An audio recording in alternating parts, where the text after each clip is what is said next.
selva de pedras, telas para todos os lados, adultos deprimidos, crianças problemáticas, crise global. E o que a educação ambiental tem a ver com isso? A educação ambiental conscientiza, nos sensibiliza para um convívio mais harmônico e pode ser a cura de muitos desses males. Vem comigo que eu vou te mostrar como a educação ambiental pode nos ajudar. A minha primeira experiência profissional foi dando aula de inglês para crianças numa escola de educação infantil. Pois é, naquela época eu jamais ia imaginar que hoje eu ia continuar, ia voltar, na verdade, e dar continuidade a um trabalho com crianças. E eu comecei lá nos meus 16 anos, ainda indecisa do que eu ia fazer na faculdade, dando aulas para crianças de inglês. Chegou o momento, então, em que eu me decidi que eu ia trabalhar com o meio ambiente e escolhi cursar a biologia. Na época, eu cursei a biologia e saí formada em licenciatura para ser professora e em bacharel, como bacharel. E eu era apaixonada por fungos, tinha uma facilidade imensa com bioquímica, gostava muito de botânica e fugia da educação. Fugia porque sabia do trabalho que dá ser professor. De uma família de professoras, a minha mãe, minha avó, minhas duas avós, bisavós professoras, a gente sabe que ser professor dá trabalho, a remuneração é baixa e o reconhecimento também é muito pouco, é muito pequeno. Quando pequena, eu vivi numa pequena chácara, e eu convivia com o ar livre, com lavouras de cebola, com lavouras de cenoura, todas plantadas sem agrotóxico. Eu dei os meus primeiros passos dentro de uma lavoura. Eu brincava com gansos e convivia com abelhas, eu tomava banho de açude. E essa foi a minha vivência quando criança. E depois convivi também com pequenos agricultores fazendo plantio de sementes sem veneno. E mais adiante, dentro da permacultura, que eu vou explicar um pouquinho melhor o que é isso já na minha adolescência. Então isso tudo fez parte, me ajudou a construir quem eu sou hoje. Dentro da faculdade eu comecei a cursar as disciplinas de licenciatura e conhecer sobre a pedagogia e sobre as principais linhas pedagógicas e a estudar sobre a educação e entender o processo de construção de um ser e o processo de aprendizado, de ensino e aprendizado.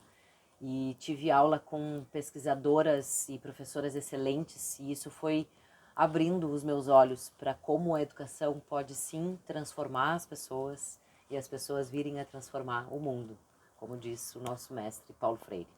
No início da faculdade, o meu pai foi convidado para disseminar a permacultura no sul do Brasil.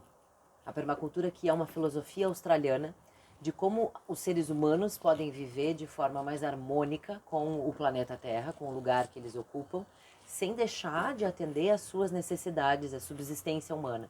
Então a permacultura traz soluções para a moradia, para a construção de casas termicamente mais agradáveis, com acústica sendo pensada também para favorecer uma boa moradia. E também pensa em alimentação, em saneamento básico, em plantio. Então tudo isso engloba o que a permacultura trabalha. E aí nós fizemos então um Instituto de Permacultura e Ecovilas da Pampa em Bagé, que é da onde eu sou natural. E nesse lugar eu morei por 3 anos. Então, muito mais do que aprender a permacultura, eu vivi a permacultura no meu cotidiano. Então poder ver uma casa de fardo de palha, a primeira da América Latina, sendo construída e erguida com fardos de palha, e as paredes internas sendo construídas e erguidas com barro. Então a gente pisar no barro, montar e modelar essas paredes, isso tudo foi me trazendo uma bagagem de experiência nesse sentido, assim, de poder ver isso tudo acontecendo. Além do que fazer hortas, espirais de ervas, aprender o desenho de um terreno e como trabalhar com ele da melhor forma. Nesse lugar também nós fazemos muitos cursos, palestras, oficinas, recebíamos visitas de pessoas, de escolas, de universidades que queriam conhecer esse lugar e isso tudo que estava sendo aplicado. E esse instituto, ele foi um de 5 que foram distribuídos pelo Brasil, nos 5 biomas brasileiros, para que justamente cada um deles pudesse tornar toda essa estrutura existente, mas que estivesse em harmonia com cada bioma, porque cada bioma tem as suas particularidades. Se a gente está falando de Bagé, a gente tem frio e calor extremo, por exemplo, e períodos de seca. Então cada bioma foi trabalhando essas questões todas no Brasil e disseminando essa tecnologia, essa filosofia, esses princípios que foram inventados na Austrália na década de 70. Então, quando eu pude colocar isso tudo em prática e vivenciar isso tudo, é como se eu tivesse trazido dentro da minha infância o que eu vivi e trazendo um pouco de conhecimento prático de tudo aquilo que eu vivia, que é estar em harmonia com a natureza. As soluções para a maioria dos problemas que a gente enfrenta, que os seres humanos enfrentam, está no local onde a gente está.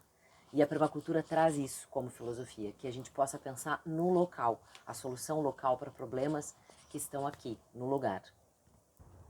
O criador da permacultura, Bill Mollison, diz o seguinte: a permacultura é a filosofia de trabalhar com e não contra a natureza, de observação prolongada e pensativa, em vez de trabalho prolongado e impensado, e de olhar para as plantas e os animais em todas as suas funções, em vez de tratar qualquer área como um sistema único.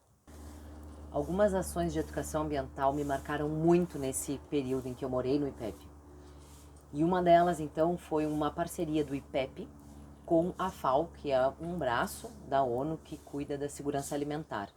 Nós fizemos um projeto junto com a prefeitura da cidade para instalar cisternas de coleta de água da chuva das escolas e hortas. Então, algumas escolas foram usadas como projeto piloto para instalar essas duas estruturas. Então, a cisterna coletaria a água da chuva do telhado para irrigar a horta. E nós fizemos, então, esse projeto em parceria com a prefeitura, com a FAO, com a ideia de aproximar dos professores esse conhecimento e para que os professores pudessem usar isso nas suas aulas, nas disciplinas e nas matérias, em todas. Então nós fazíamos reuniões com os professores e trabalhávamos muito com as crianças, isso era de Fundamental 2, né? Então poder aproximar isso, esse cuidado, esse cultivo e o processo de cultivo de alimento com as crianças, com os professores dentro das escolas. E uma outra ação foi um curso de alfabetização ecológica, o primeiro que eu participei, que eu fui aluna, ministrado pela Juliana Faber, uma aprendiz de Lutzenberger, e a Katia Hansen, que também é uma educadora ambiental já com uma trajetória muito vasta. E fiz um curso com elas, então, e pude, então, ter contato com os primeiros autores da educação ambiental, com algumas práticas e ações de educação ambiental. E isso me abriu os olhos e eu pude, então, entender um pouco desse universo. Foram os meus primeiros contatos com esse universo da educação ambiental. E o que eu aprendi nessa jornada? Eu aprendi que as pessoas precisam estar em contato com a natureza. Precisam tocar na terra, precisam pisar na grama, sair para a rua, respirar ar puro. Plantar um alimento, ver crescer, regar uma horta. Crianças e adultos. E isso tudo com certeza tira largos sorrisos do rosto, acalma, tranquiliza, desestressa. Eu acredito que a educação ambiental pode mudar a tua vida e a vida das pessoas que cruzarem o teu caminho. Conta comigo.